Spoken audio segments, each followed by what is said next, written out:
Hey, nerds! It's Geeks of Cascadia. Geeks of Cascadia. Geeks of Cascadia. Exclusive tabletop game podcast for the Pacific Northwest. All levels of gamers. Analog gaming. Tabletop news. Dungeons and Dragons and magic. Stupid, mindless bad. There will definitely be some. That's probably our best. That's our best feature. You are listening to the Geeks of Cascadia podcast. Hey geeks, Blue Samurai here is episode 58 of Geeks of Cascadia, and I am with... Rebeculous, and to my left is... I am still Paul. Is it really? We're at Around the Table in Linwood, Washington. Woo-hoo! This is one of my favorite Is it place. really 58? I swear you skip episodes or you record ones and don't tell me. I think he says random numbers. He said 37 last week. Did I? Did you? No. I don't know. Last week was several weeks ago. Nope. It's 58. 58. But we have a great show for Time you today. flies. We have, of course, a game review. Really of great show. Quacks of Quedlinburg. Yes. I hope I got that right. I think that sounds right. That sounds right. Let's go with it. Quedlinburg. Let's go with that. Let's all say it. Quedlinburg. Quedlinburg. Yes. Yes. So we got Doug and Kelly doing that, or maybe just Doug, maybe just Kelly. I don't know. Kelly and I'm Doug. just gonna plug in the Kelly video. and Doug. Doug and Kelly and Kelly and... We also have what? We I feel very singy today, just so you know. Sorry. Disclaimer. There's going to be singing. We have a great interview from when we were at Dragonflight in August with Tony Van Liew, creator of Not in My City. Not in My City. Yeah. Was that when I was seeing Weird Al? Yes. Sorry. No. Yes. I wasn't there. Wait. You saw Weird Al on Saturday. Yes. So Friday, you just chose not to come. Oh, well. Yeah. I was preparing mentally for Weird Al. Brushing up Right. on my songs. So before we get to those things, though, what's happening in con news? Oh, we're just going to jump straight into con news, not do any Or banter? do you want me? Well, What about the beer? What about the beer few minutes? The beer minute. What is this? The minute of beer. That is Big Chocolate Love from Big Salish Brewing. Chocolate Here Love in Edmonds. What do they also make? Brewing. Yes, they make Blackfish Stout. Blackfish Stout. Yes. Wow, why couldn't I remember that? Because it's your fourth Big Chocolate Love. You have a lot on your mind. I do. And Rebecca? I have myself a peanut butter blonde ale from Narrows Brewing in Tacoma, Washington. And it does taste like Wait, peanut don't butter. you have a peanut but allergy? We'll find out. Okay, We'll there find you out go. soon enough. Do you know all your first aids and things that you need to know I'm to just gonna save watch me? You, no, I'm gonna watch No, you he has- die, he has and people we're for gonna that. Loot the body. Gonna take your money. I'm gonna get some more beer for me. Oh, I forgot my wallet. Is it time to tell you that? Yeah, I actually didn't. I'm having a rye IPA, I believe, from Rubens Brewing. Also because local. you have a wry sense of humor? Yes, because I'm very rye. Oh, that's horrible. Anyway, do you want to go into? No, I want to talk about Disney Plus. Okay, Everybody Disney get Disney Plus. Oh my God, I already gave them my $70. I don't know how to do that. What is Go Disney to Plus? search Disney Plus, and there will be a website that No, comes no, up. I got that. But how do I get it on my big TV? Oh, do you have? Is it a smart TV?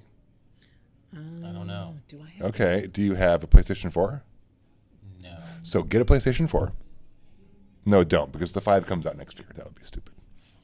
Do you have an Xbox, whatever one? Xbox? Talk to your kids. Do you have kids? I have kids. They can figure Ask this. Winston how to get this done. That's your answer? He'll Winston know. will figure it out. know. Does he want to watch The Mandalorian? Well, we all want to watch Man. Okay, well, there you go. He'll figure it out. I can't even get CBS access. Well, you don't want that because it costs like $35 a month. What? Yes. I want to watch Picard. Me too, but not for $35 a month. No, I'm not going to do that. Forget that. No. No, That's and what else comes with that? You get like Murder, She Wrote, Matlock, the Bob Newhart Show. Oh my It's gosh. going to be great. All my favorite shows. Is Golden Girls on Newhart, there? Golden Girls probably on there. Everything from CBS. Every MASH episode. Every MASH episode is going to be on there. Nathan, if you're listening, you can watch every math episode one more time. Every math episode. Every one with all the math. Okay. Really? It's that much?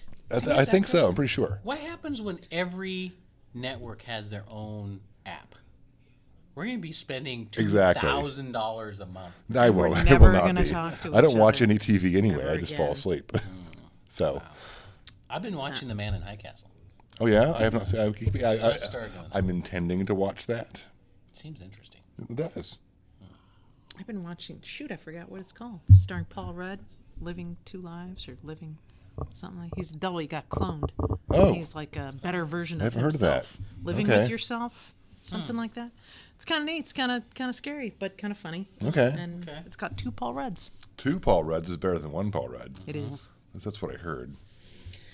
Did we give you enough banter so that you can bring up all the websites for the con news? Yes, we did. Okay. Go ahead. So go into coming it. up, We should have had a segue, part of our banter as a segue. I read a segue. Oh, well. You wrote a segue? I read a segue every day. What you got? What's your shirt? This is my new shirt.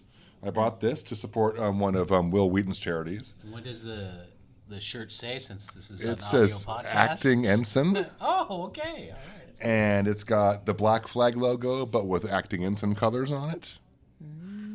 So clever. yeah.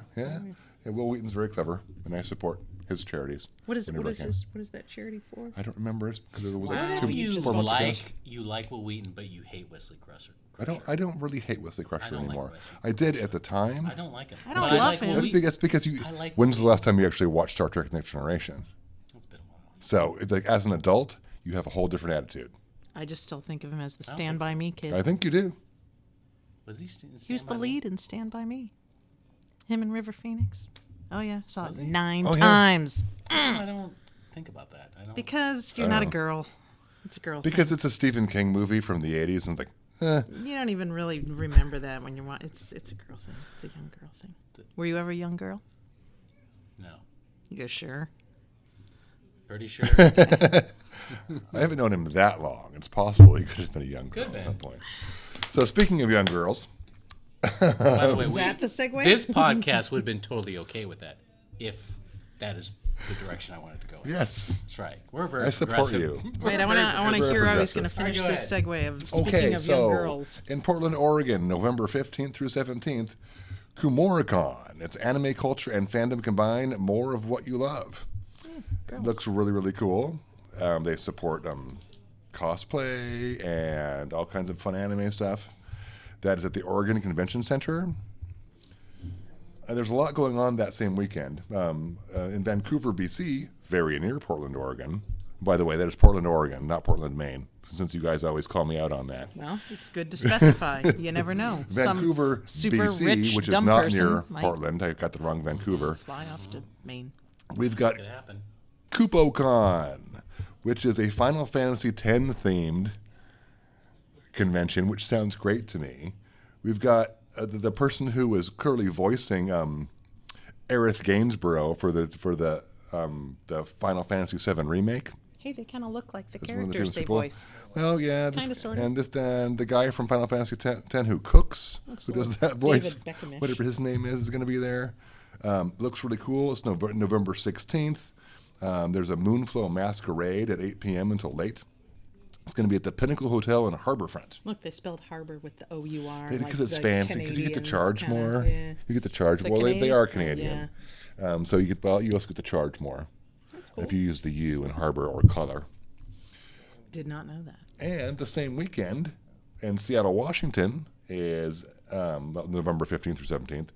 Geek Girl Con. That's All what you right. should have led with the segue. I'm almost And ending with Rebecca that will one. be there. Rebecca's will be there doing interviews with all of the That's geek right. girls. It's going to be fantastic. Where is Get the it? media It's at, badge. it's at the convention center. When? It is the 15th through 17th of November. Oh, It's 18 days, 7 hours, and 34 minutes if you're watching us live. we gotta send an email to him, ask for a media badge. You should do that. I work all weekend, so Oh, yeah. enjoy. Do that. Anything cool going on here? Nothing really on the top of their website is really telling me anything. It's the normal stuff. They've got Nice. cosplaying, you've got nerd stuff, comic books, video games, I think. Anyway, Geek Girl Con, know it and love it. And then coming up very short after that, in January, is OrcaCon, the 10th through the 12th.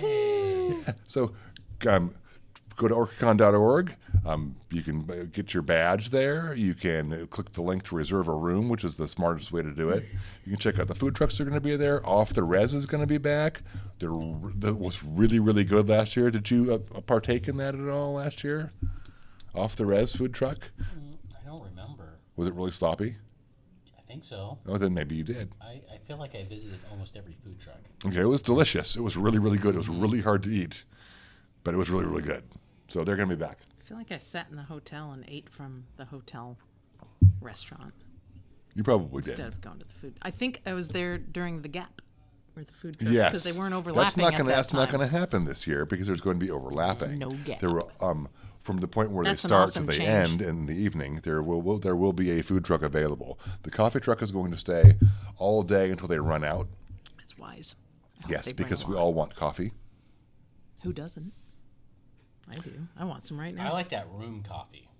The room. If you stay on the 9th floor, if you pay the little bit extra to stay on the 9th yes. floor, That was special. you get a few perks. Like there's a coffee machine up there that it makes quote unquote Starbucks coffee.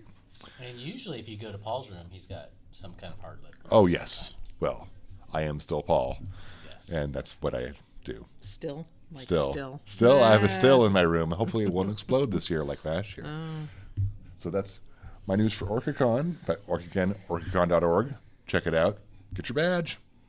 Sounds good. And what do we got going in tabletop gaming news? That's me. Okay, well, I'm sure you remembered because you are I do not absolutely remember. hanging on my little game reports. But this week's theme, this podcast theme, was spooky things. Spooky thing. Although this podcast might air after Halloween. But, I don't think so. that's fine. No.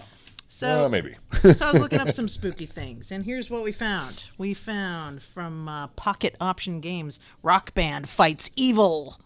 Can you put some fancy things in there when you edit this, please? Maybe. So that, I'm not sure what. okay. what I don't know. software Whatever does. you want to do. I always ask you guys to do that, and you never do it. Anyway, Christopher Ferguson of Pocket Option Games. It's a tabletop micro game. It's a diceless. It's really tiny. It is. It is actually really tiny.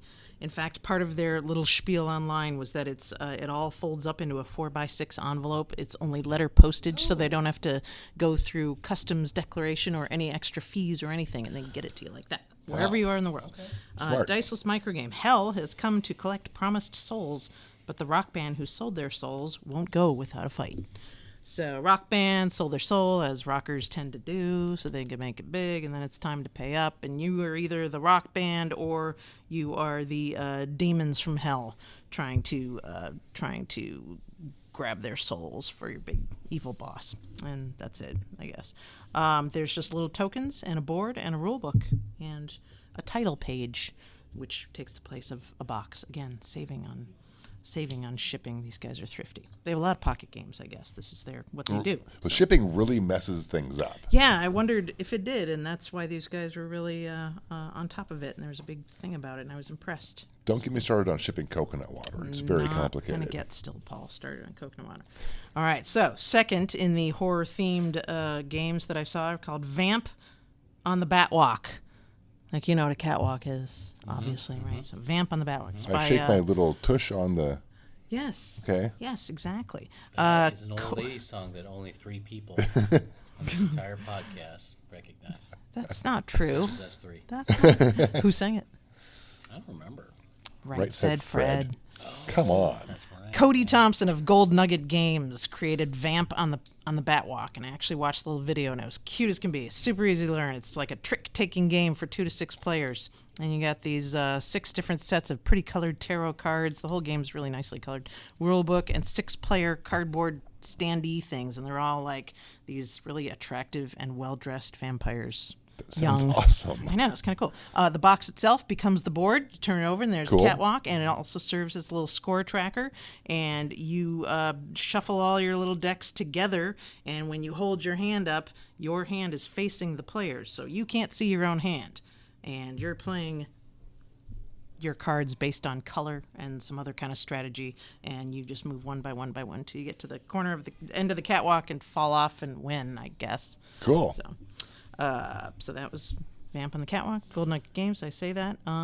Yes, that's that. Number 3. Let's see. Oh, this is horror-ish. Demons: The Ninth Circle of Hell, Unleashed, from award-winning games. I was trying to stick to Seattle games, but this one's out of Georgia, Young Harris, Georgia. It is a card-based role-playing kingdom-building adventure game with Wow. dice, and I watched the whole video, and I encourage you to watch it. It's the cutest little video I ever saw. Is it on Kickstarter or what? It is on Kickstarter. I believe they already achieved their goal. There's just a few days left. It's super cute. Watch the video. It's adorable. Pretty easy to figure out, just cards and do what the cards say, and it's just cute and evil. See, I'm not gonna say anymore, so you guys have to tune in. Let's see. That was number 3. Where did I put number 4? Oh, there it is. Oh, that's weird. You must be left-handed. You did it backwards. I did. I didn't come across these things in that order. Arkham Horror. Are you familiar with that? Because everyone's familiar with that. Sounds very except me. It's Batman-like. It's a role-playing game, and similar to other role-playing games, when your people call and last minute say, "Hey, I can't make it," and you're already here and you're waiting to play, and can't. They have a solo play mode that they just came out with, so you can play by yourself. Oh, if you want to. Yeah. And sad at the same time. Yeah. And terrifying. Terrifying. Arkham Horror. I know. Have you played it? Do you know? No, but I've read lots of Batman comics. I'm very familiar with Arkham Asylum. Oh, okay. All right. Oh, Does it anything to do with Batman? I didn't read that it did, but It I must. believe him because he's Paul. Okay.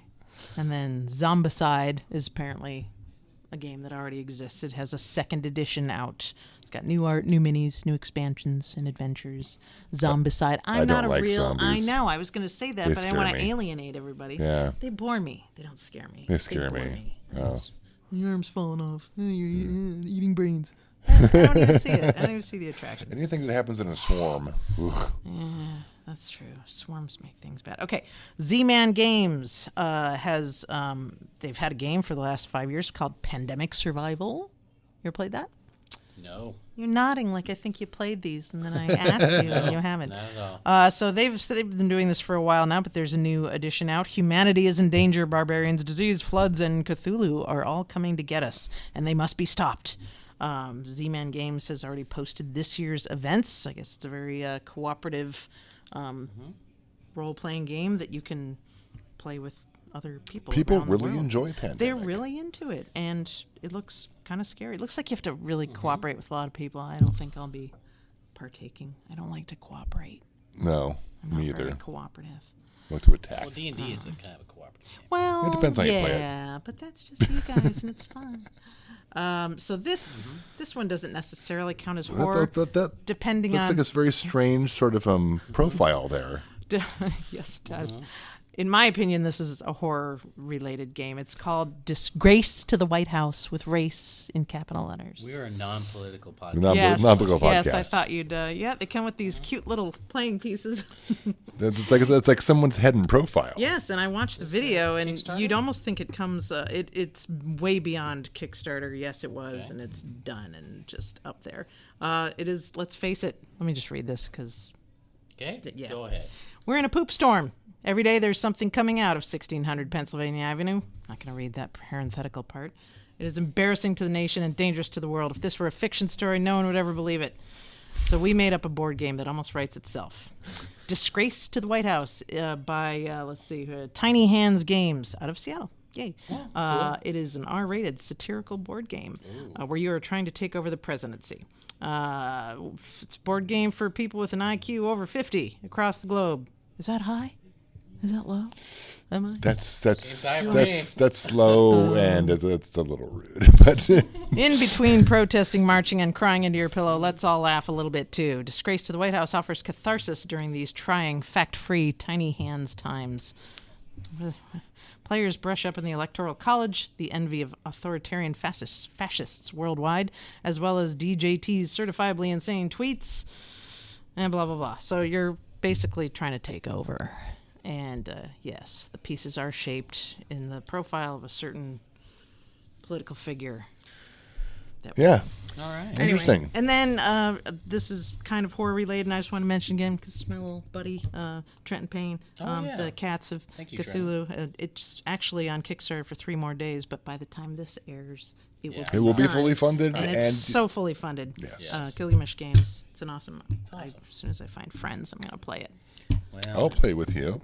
And I found so many interesting games that I decided to make next podcast game theme games from other countries. Oh, there's some fun. Cool, trippy stuff out there. And that concludes my segment. Were you scared? Was anyone I was frightened? very scared. I was I was shaking. Okay. That might Well, be the good. DTs. That was a good list. Thanks, man. But to add to that, Please do. I will add to that. I knew that you would. Those of you that love Pathfinder First Edition, I know you're probably sad because Paizo put out Pathfinder Second Edition. But if you still love First Edition, there's still products out. Check out Kickstarter right now. It's called Path the Wild. It's the next adventure after Path of Shadows and Path of Iron. So check that out. It's a lot of paths. It's First Edition. But if you like a lot of math and you like 3.5 old D&D and you like Pathfinder, check it out. There's 18 days left to go as of today, which is on October 28th. I like math. Is there like long division though, or is it just your basic addition and subtraction? Carry the one. Of different math. All kinds of I math. don't do any linear equations or like So I like calculus. 5th edition. There's not as much math in D&D 5th edition. But anyway, we got Games Workshop is coming out with a couple of figurines, which is very cool. Burped in your face Adaptus Titanics. Sorry. Okay, it's okay. All right. We've got Aeronautic Imperials, Heavy Orc Bombers. Oh. Nothing scary like a bunch of orc bombers coming. No, that's like great. It's like the orcs like hanging it out over the edge. No, but check it out. Games Workshop. You're just like my dad. I You just said had to beginning bring is it to that level. Adaptus Titanicus. I don't know this game, but anyway, figures triggering the giant robot alert. I'm not quite sure what that Why are means. you trying to read these big words? Battle Tomes for Age of Sigmar. Check that out. That is out. And some Middle Earth stuff. So Cool. Just go to Games Workshop and order those new releases. Thank you, Games Workshop. Thank you, Games for Workshop. helping out all those people that love miniatures. Do you Yes. love miniatures? I love when other people have miniatures. Yeah, I don't have any miniatures because I can't paint. I'm very I used to bad. have, I used to have yeah. Smurfs back in the 80s. I had like 10 of them. I would like to have miniatures, but I'm not going to paint anything. That counts. They're We got a small. lot of friends that have played miniatures, but we don't. We're Yeah. very bad at the painting. But if you, by the way, if you want us to comment on miniatures or any other tabletop games or cons, then email us at geeksofcascadia@gmail.com or Tweet at us at Geeks of Cascadia. Facebook us at Geeks of Cascadia. You can have your 5 minutes of fame right here You can on take this a show. small piece of dried, stretched human flesh, write your question down, stick it under your pillow, What about the raven? and then sleep on top of it, and then we'll get it and we'll give you a response. And by the way, we want to give a shout out to whoever is listening from Torrance, California, because I noticed that you are listening to our podcast. Don't know why, but keep listening. Thank you, Give Torrance, us 5 California. stars I've on been to whatever Torrance. platform Yes. you're listening on whatever. And then? Give us 5 stars. Tell us how great we are. That'd be awesome. Because we're very desperate people. And I know we're all in a hurry to get to the interview and the game review, but Yes. have you checked out No, I'm fine. the encounter builder on D&D Beyond? Yes, I use it against you guys. Oh, you do? Okay. I just finally checked it out today. I finally got an email from them saying, it's like, hey, here's this thing. It's in beta. It's great. So in like literally 20 seconds, I built an encounter that features 7 abyssal chickens Those were to good. take Yeah, on they to were- take yeah, on they to take kinda- on 4 Attack you in a horde. It's dangerous. 4 3-level players. 3-level players. Yeah. it's like- Didn't we dine on abyssal chicken? we might soon. Some of you guys. Next time I fill in, we might. So, yes, I have used the Encounter Builder. Unfortunately, Encounter Builder does not account for bad rolls from the DM, which No. is why you guys just rip We through all my just encounters. yes, and we're badass. Well, that's kind of the check and balance of any awesome character, isn't it? guess How so. well you freaking roll. I guess so, yeah. And if you allow variance, things get harder for the DM. So, what do you want to go to first? I think we Your should house. go to Tony Van Liew, creator of Not in My City. All right. Tony. Not in my city. That's All right. Catch you later. Hey, geeks. I'm with Still Paul, and we've got a guest with us, Tony. How's it going, Tony?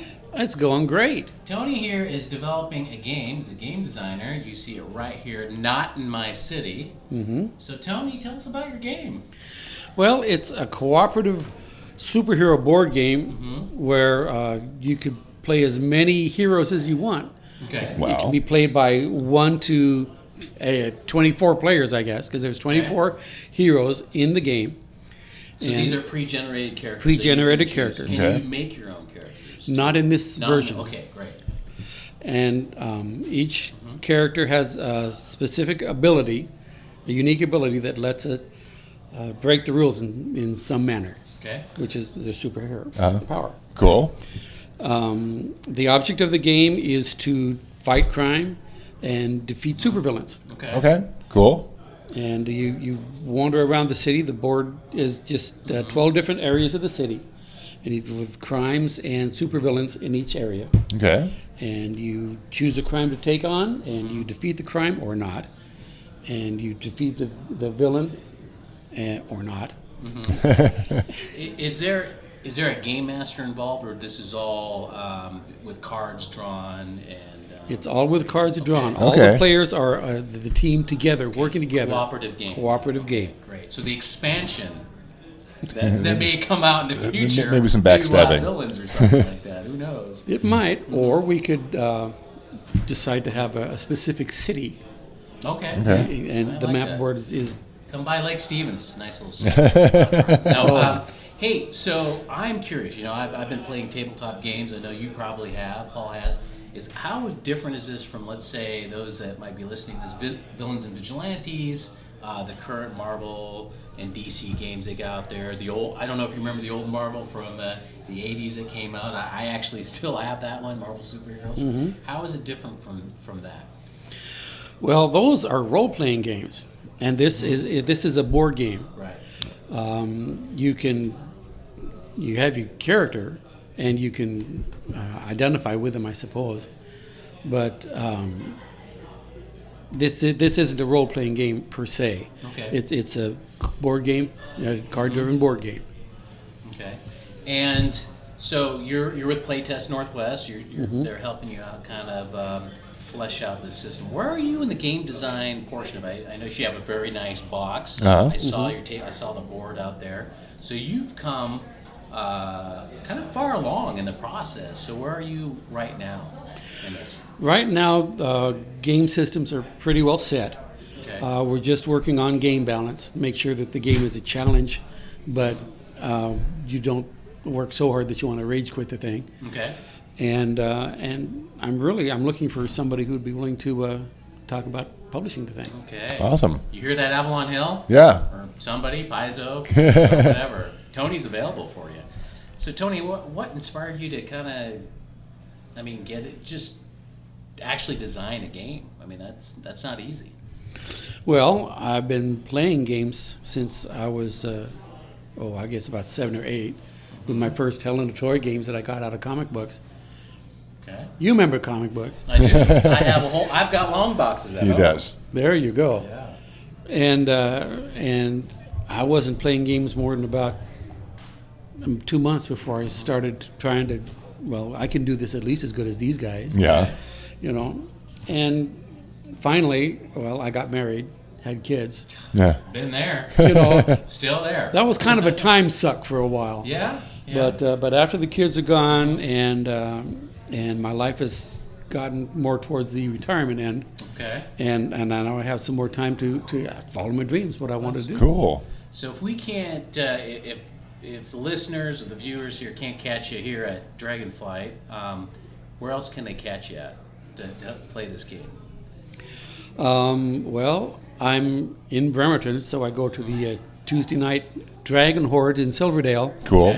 They have a Tuesday night game night, and I take my games there. And if I can convince some people to come and play with me, Cool. we'll play test. That sounds fun. Future conventions you're thinking about maybe doing too? Well, I will be at PAX. Okay, hear that? PAX. Tony will So- be there.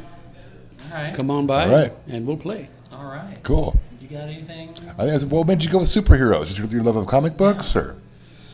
Well, comic books. I'm a DC, Yeah.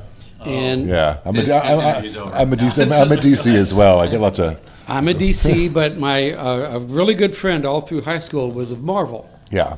and we Got were a good friend. friends. Got a good friend there, Tony. Yes, and he put up with me, and so we kept each other. Even though he was Avengers, for some reason, Avengers just does not sound as friendly as Justice League Right. to my ears. But he was Avengers, and I was Justice League, and we kept each other current on whatever is going okay. on. And so I am familiar with comics up until, 80s. And are you the only one that's developing this game? You got friends helping you develop this game? I've got tons of playtesters.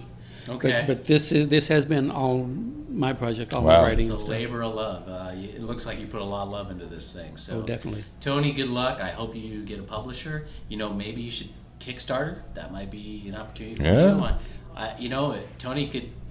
Do you need any help with social media or anything like that to help you out? I mean, looks like you got a good game here.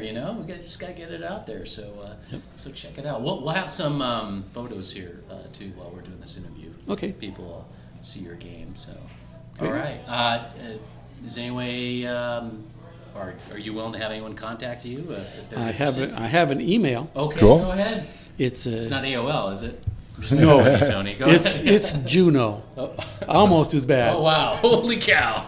TVLIEW Uh-huh. at Juno.com. All right.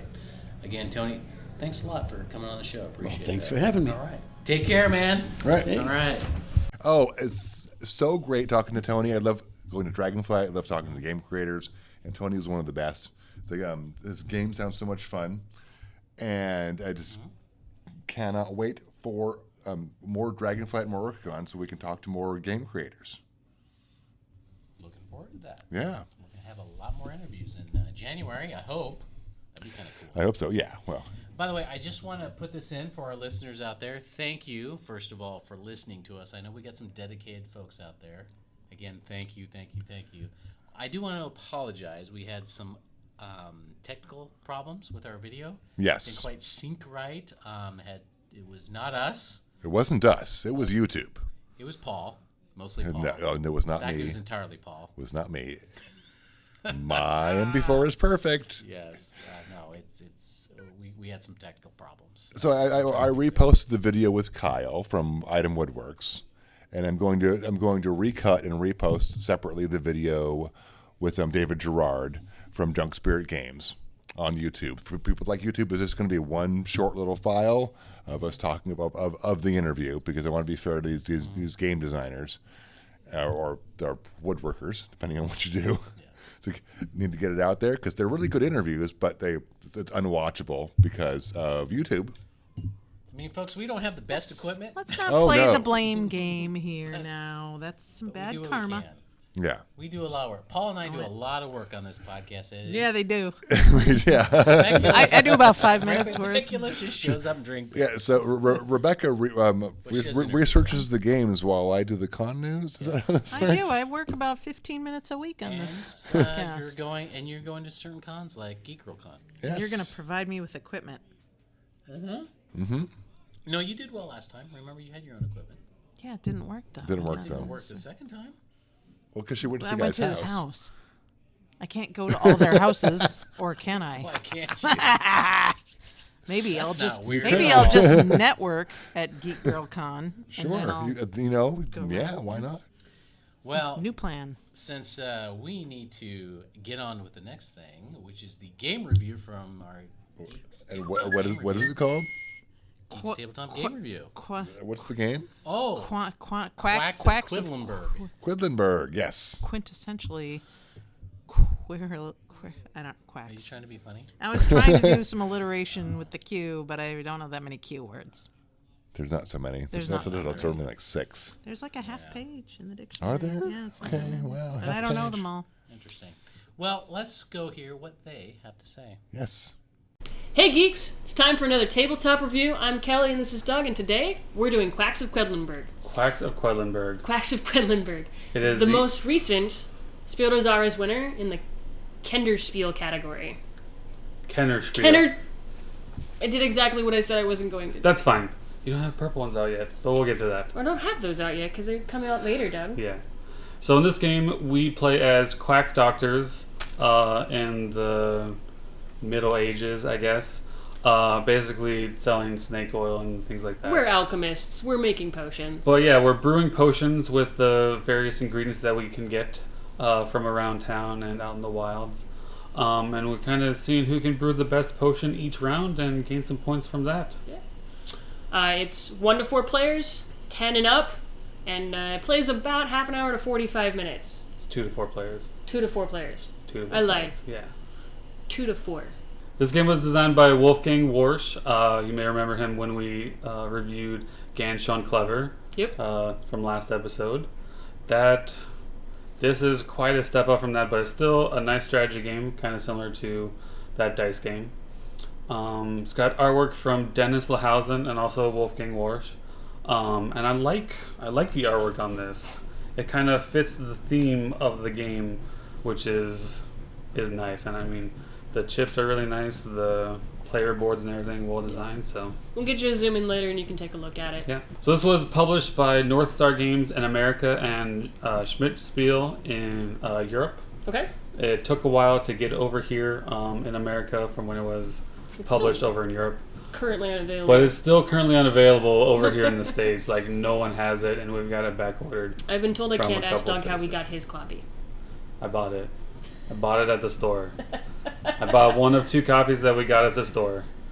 I think I played it with Chris, and he ended up buying it that same day. So, yeah, but we've got it set up for a 2-player game, and we'll give a zoom in on that so you can see what's going on. All right, so we've got the player board set up here. Everyone's going to get a elixir bottle, a rat tail token, and a water droplet token. Everyone starts at 0 because you just have the water in the potion to make it go, or for ingredients. The beginning of each round is a fortune teller phase. Well, after we randomly shuffle the fortune teller cards, we're going to reveal one. It either has an instant effect, which is typically a purple background, or kind of an during the round effect, which is a blue background. This one says after you place your first 5 chips in your pod, you can either keep going or take them back and throw them back into the bag. Once. Which is very useful, but you can only do that once.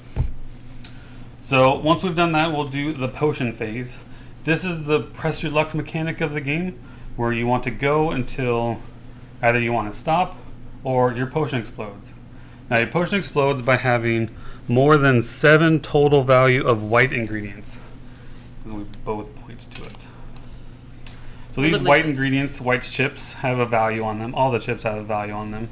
But every time you draw one from your bag, so go ahead, Kelly, blind draw one from your bag, you'll place it a number of spaces after the last ingredient equal to its value. So the pumpkin gets placed 1, the white gets placed 1, the spider legs gets placed 1. I don't know the name of the ingredient for the white ingredient.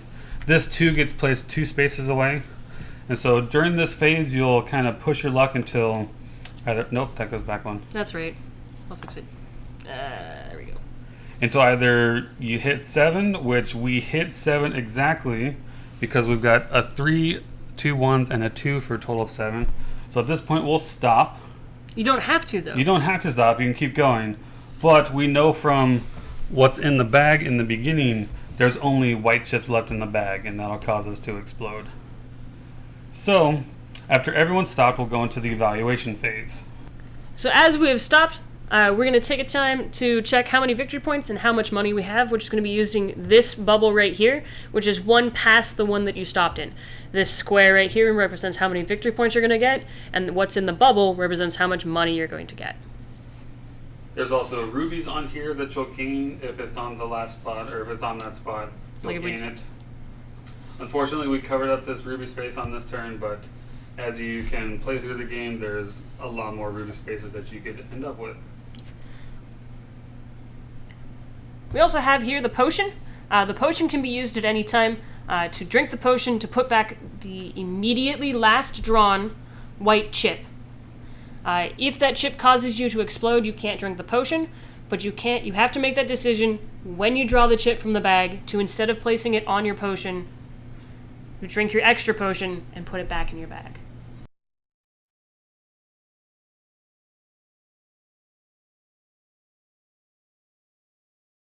So this is our scoreboard here. It also has the phases of the turn that we're going to have. As So well on the board, as we have initial how many starting turns spots, we get and what these are our happens zeros. on those turns. They also flip So over since we to just be went through 50s, turn 1, once you cross the 50 mark. So you're going to start here as you go around the board. We have our turn tracker.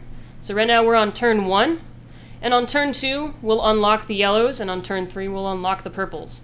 And then on turn 6, we add more tokens to our bag. And turn 9, the game is over. We'll go over what the specific happens of that what happens specifically on that turn in just a second.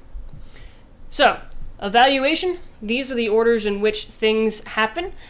Whoever has gone the farthest on their potion, or has the highest number, will get to roll the bonus die. Bonus die has various different types. Pips. Faces. Has various different faces. Such as this one says you get to move your water droplet, and that's a permanent move on your water droplet. This one you get a pumpkin. These are victory points, rubies, And more victory points. So whoever goes the farthest on their potion gets to roll this die. Next, we're going to go through, score any moths, spiders, and, what are these guys? Ghost's breath. The purple tokens. Yes, the black, green, and purple tokens. Then we'll see who stopped on a ruby, score victory points, and then we'll buy chits. Then, as we reset the round, anybody can spend 2 rubies to move their water droplet or refill their potion. Now, if you exploded during the round, you have your choice either between gaining victory points or gaining money to spend. In the early rounds, it's very useful if you do explode just to gain money to spend, so you can keep adding new chips to your bag for future rounds. So as players move around the track and they get victory points for things, whoever's behind, if you're behind any other player and there is a rat tail between you and that player, you get to move your rat tail up 1, which means you're from your water droplet, and that's where you start to place your chits. So as I have it here, green would get 1, 2, 3 rat tails, and red and blue would get 1, and yellow would get none. It's a very, very nice catch-up mechanic for those lagging behind in case their pot exploded and they didn't get any points and they decided to buy stuff. I've had games where you can very much easily catch up from being behind with those rat tails. Kelly will go ahead and show you the player board, just to kind of show you what placing a rat tail would be like. So this is your rat tail. Looks like a rat. So this is blue. They would get 1 rat tail. And Very this would be simple. their first spot. And then, placing after that rat tail. Very simple catch-up mechanic.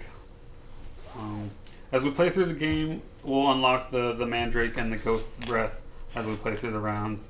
Round 6, everyone gets another white 1 chip into their bag. Go ahead and throw that in there.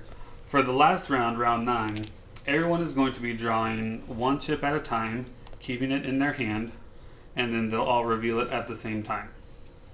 This way, everyone can reveal if they want to stop by not revealing anything.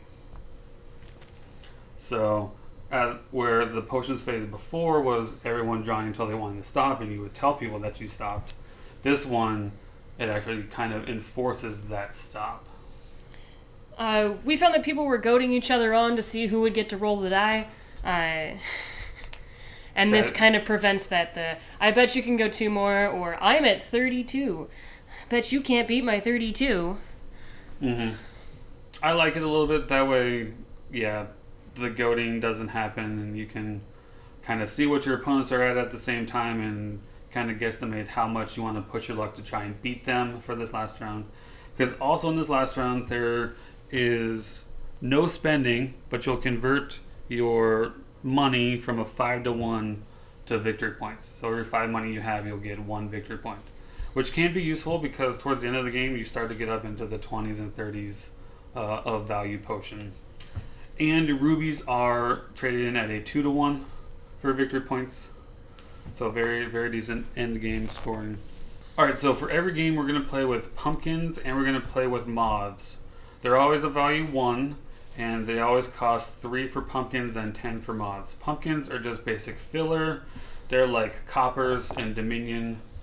Very, very basic for what they do. The moths, depending on the number of players that you have, there's a side for 2 players and a side for 3 or 4 players. Basically, if you draw more moths than anyone sitting next to you, you get a bonus to move your water droplet a space or to move it a space and gain a ruby. Very nice. Now, each of these other add-on ingredients have multiple varieties. There's actually 4 varieties for each of them, and depending on how kind of advanced of game you want to play, you can decide that when you're setting up. So for the basic game, so Kelly's showing multiple different sides. For the basic game, for the toadstools, whenever you place a toadstool in your pot, if there's orange ones in there, if there's pumpkins in there, you get to move your red ones in additional space or 2 additional spaces. It comes in values 1, 2, and 4 for a different for a different cost for each. Actually, all of the red, blue, green, and yellow. Blue ones are kind of a fortune-telling, scrying type thing where depending on the value that you have, you draw out that many more, and you may place one of them into your pot as though you had just drawn it from your bag. This is very useful if you want to add more ingredients to your pot without drawing any white tokens. Very useful for that, so getting the 2s and 4s towards the end of the game can be very helpful. Now we've got the green ones, the spider legs. They give you an effect if they're the last or next to last chip in your pot. So you can, if you're going towards having a fairly large pot or close to exploding, if you have one in your last or next to last spot, you'll gain a bonus for it. In this case, you'll gain a ruby. They're an incentive to stop. Yeah, they're an incentive to stop. Yellow ingredients, which are the mandrakes, get unlocked in round 2. They let you, whenever you place it, if your previously placed chip is white, you get to put that white chip back into the bag. So that's very useful in case you draw the 2 and 3 chips. You get to put them back into the bag. The immediate last, if the last chip you placed. Yeah, was white. Yeah. So very useful. And then we get to the points chips, which is the purple chips. They only come in values 1, but during the evaluation phase, for every 1, 2, or 3 chips you have in your pot, you'll gain a certain number of victory points or rubies or water droplets. So those are very useful early on in the game. If you can get them in round 3 or 4, they can be useful towards the end of the game. You start accumulating extra points, and as you buy more of them, you get more extra points that you wouldn't otherwise get.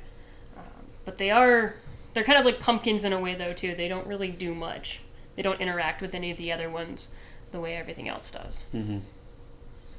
Now, during the evaluation, or not during the evaluation phase. Yeah, during the evaluation phase, whenever you go to buy chips, you can buy 1 or 2 chips for whatever amount of money that you have.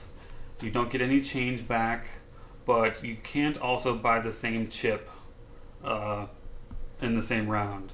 So you can't buy 2 ones of chips, or 2 blue ones. You would have to buy a blue one and a different one. You can't even buy a blue one and a blue 2 if you had enough money for it. You have to buy different types of ingredients during the evaluation phase. Yeah. For example, we had 10 points in our potion this time around. So we could buy a toadstool 2 or a blue 2, or we could buy like a... God, I just had it. There's no 7s. It bothers me that there's are no 7s. There's no 7s. That is something There's we no found 11s out. either. Okay. There's no 11s. But since we had 10, we could also buy a moth, which is a pretty good, decent one early on, because you can start moving that water droplet pretty good. Couple different styles of play, strategies, is buying the most expensive toadstool you can and then using your remainder on whatever, or not most expensive piece you can because it's the biggest piece you can buy, or buying as many pieces as you can. So buying a 4 and a 6 would give you 2 more pieces to dilute your bag of those white pieces. Mm-hmm. I found it's also good that because purchases go in the turn order, if you're last to buy and no one else has bought a black for the round, you just go ahead and pick up one of those and try and get it for the next round.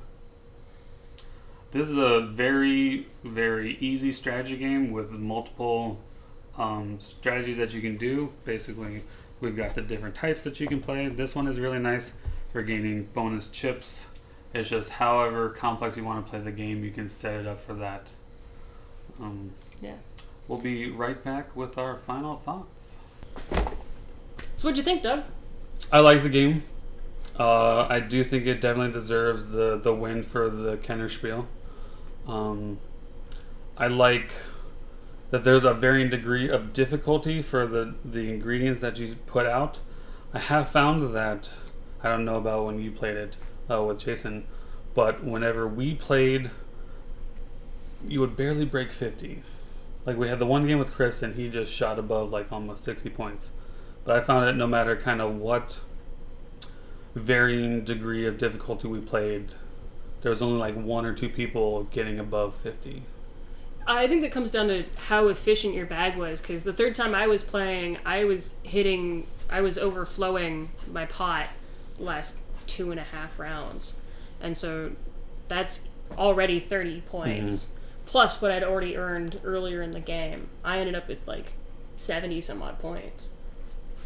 Yeah, I just find it weird that when I play that tends to happen. I saw Chris play it one time at his house, and they got above 60, and they were just doing the basic one. So maybe it's people's strategy for just learning the game that kind of limits them on that, Well, or the game how we much played they when want we to were push their luck. in the second mode, that was a little bit higher scoring. This particular version is relatively downplayed. It's not very complicated. You're not having the massive interactions you're not pushing as far as you would be. So you wouldn't see those high scores. I think the one with the Mandrake route where it doubles the next chip you draw probably could have some benefits That one was insane. for getting higher value pots. Yeah, as long as you have the Mandrake route and then everything else in your pot is relatively large, except for those few 1 drops that you have to. That's insane. But then it becomes drawing the right thing at the right time. So, like, With the reds and the tools, yellows yeah. tend to be very much like timing on when you draw them, which you have no control over, versus the green, which tells you when to stop. And all of them are kind of that way. Of the last one or the second to last one, it kind of encourages you to stop on that green one to get that bonus. Versus the blue one, which is always helpful. It's not that one. There's this stupid one. For the It's like blue one. digging. No. They can't see that. I can't see that. They can't see that. Yeah. Right, I'm pointing at the wrong things. This is a 3rd level yellow, and it, depending on how many yellows you already have on your board, increases the point at which you explode.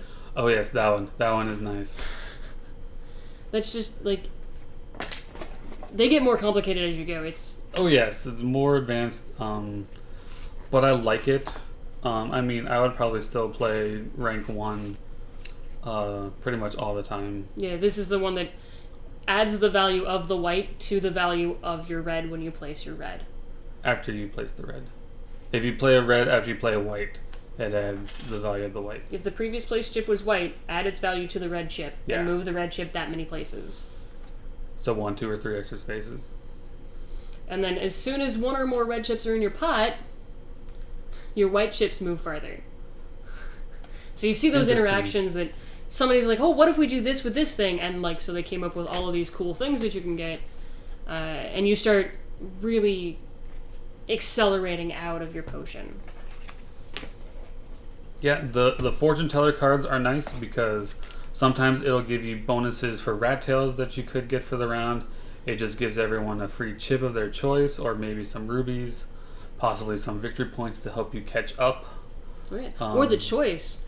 We're the one that you can get 5 victory points right now, or remove a white chip from your bag. I think it was 4 victory points. 4 victory points. But if you get that like round 1 or 2, I've seen where you almost always take the white chips, so it prevents you from exploding in those earlier rounds a little bit easier. Yeah. What are your thoughts? I think it's just incredibly variable. They've got 4 different just basic versions you can play, and then you can flip everything over, and you add a second water droplet, so you can get these things. Yeah, so anytime you get a water droplet, you can move your bottom water droplet to gain a one-time bonus of either rubies, victory points, and it looks like chips. Yeah. So that can be useful. Have you played it with the variant? I have not played it with the variant. Okay. I haven't but either. I haven't played this. Like, I haven't played this side with all of the different variants with just the books yet. Mm-hmm. It's incredibly varied. Replayability is nice. Puzzle pieces. Yeah. Downside, there's a lot of chits. There are a lot of chips. I mean, they give you bags for everything, which is useful. I have all of my bags already with their pre-filled ingredients, so just in case. They're wearing already. They are wearing a little bit, yeah, because I've played this game quite a bit. But that's probably something you can contact the company about, maybe. They've got an expansion coming out that adds a 5th player and another couple ingredients. I'm not quite sure on the details. I just know that it's coming out for more players, which more players is always nice. Hey, it's good to have those games that go up to the 5 or 6 players. Yeah. And see, even though it is 4 players, the time that you're spending is not waiting on another player's turn. Oh, no, because the potion phase is all simultaneous, except for that last round, but we're all drawing at the same time, so it's the same amount of time for that round. At most, you're waiting for somebody who can't make up their mind on what to buy. Mm-hmm. Because they're over-analyzing Then everything. you get the same timer. There is a little bit of paralysis, but not really when it comes to making the decision, and it's only when you buy things. I'd say there's also some things when you're debating on whether to stop, and then you feel in the bag to see how many chips you have left and how many of them might be white chips to cause you to explode. I think there's a few minutes of time wasted doing that. Should I go? Should I not? Yeah. I hope I can, but should I? Chris did that so many times the other day when we played it. But a lot of that was him staring at somebody else. It's like, I am one behind that person. I have 3 2s in my bag. One of them would cause me to explode. I bet I could possibly pull the one that would make me go past you and not explode. And then he explodes. Yeah. On the other hand, I've never seen a reason to not explode on round 1. I just haven't. I mean, if you get a ruby, maybe stop.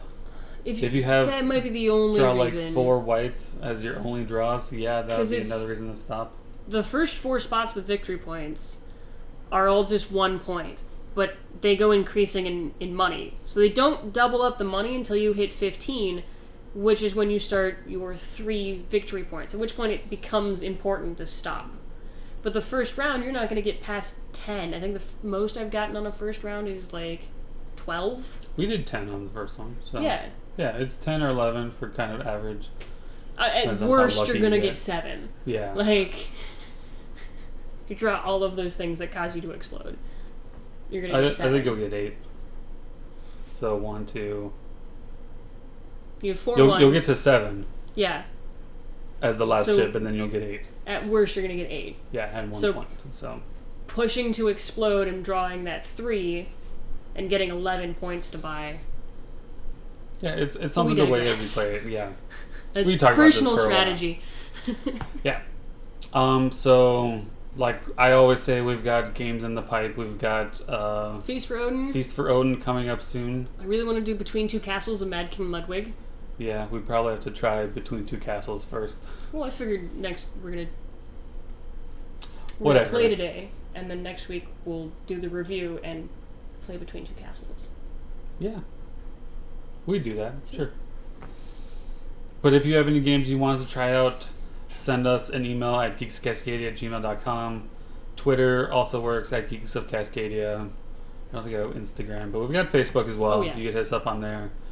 But yeah, thanks for tuning in. See you next time. Quacks of Quedlinburg. That was fun. That was cute. Fun. I've actually played the game. Have you? I did. Did you lose?